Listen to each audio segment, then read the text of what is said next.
బీఆర్ఎస్కు వరుసగా షాకుల మీద షాకులు తగులుతున్నాయి. బలమైన నేతలు అనుకున్న వాళ్ళు, బలంగా ఉంటారు అనుకున్న వాళ్ళు ఒక్కొక్కరుగా కేసీఆర్కి హ్యాండ్ ఇస్తున్నారు. కేసీఆర్ తర్వాతి స్థానం అంతటి ప్రాధాన్యం ఉన్న పదవిలో కొనసాగిన కేకే కూడా పార్టీ మారేందుకు సిద్ధమయ్యారు. శనివారం కాంగ్రెస్ కండువా కప్పుకోబోతున్నారు. నిజానికి కేకే జంప్ చేయబోతున్నారని ఎప్పటి నుంచో ప్రచారం జరుగుతుంటే దీని మీద వివరణ ఇచ్చేందుకు ఫామ్ హౌస్కు వెళ్లి కేసీఆర్ని కలిశారు. ఇద్దరి మీటింగ్లో ఆసక్తికర ఎమోషనల్ పరిణామాలు చోటు చేసుకున్నాయి. పార్టీ మార్పుపై కేకే వివరణ ఇస్తుండగా కేసీఆర్ తీవ్ర అసహనానికి లోనినట్లుగా తెలుస్తోంది. అధికారంలో ఉన్న 10 ఏళ్లు పార్టీలో, ప్రభుత్వంలో అన్ని రకాల పదవులు అనుభవించి అధికారం కోల్పోగానే పార్టీ మారడం కరెక్ట్ కాదని, మీ ఆలోచన తప్పని జనాలన్నీ గమనిస్తున్నారని కేకే మీద కేసీఆర్ అసహనం వ్యక్తం చేసినట్లు టాక్. పార్టీలో అన్ని రకాలుగా ప్రాధాన్యత ఇచ్చిన కష్ట సమయంలో ఇలా హ్యాండ్ ఇవ్వడం కరెక్ట్ కాదని కేసీఆర్ క్లాస్ తీసుకున్నట్లు తెలుస్తోంది.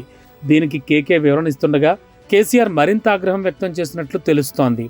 సాకులు చెప్పొద్దంటూ కేకే మీద గుస్సా అయ్యారని ఫామ్ హౌస్ వర్గాల టాక్. కేసీఆర్ కోపంతో ఊగిపోవడంతో చెప్పేదేమీ లేదు అన్నట్లుగా మీటింగ్ మధ్యలోంచే ఫామ్ హౌస్ను విడిచి కేకే వెళ్లిపోయారని తెలుస్తోంది.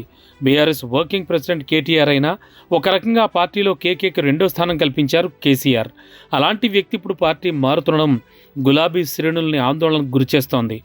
మరిన్ని వలసలు ఖాయంగా కనిపిస్తున్నాయి. కేకేతో పాటు ఆయన కూతురు గ్రేటర్ మేయర్ విజయలక్ష్మి కూడా కాంగ్రెస్ గూటికి చేరుకోబోతున్నారు.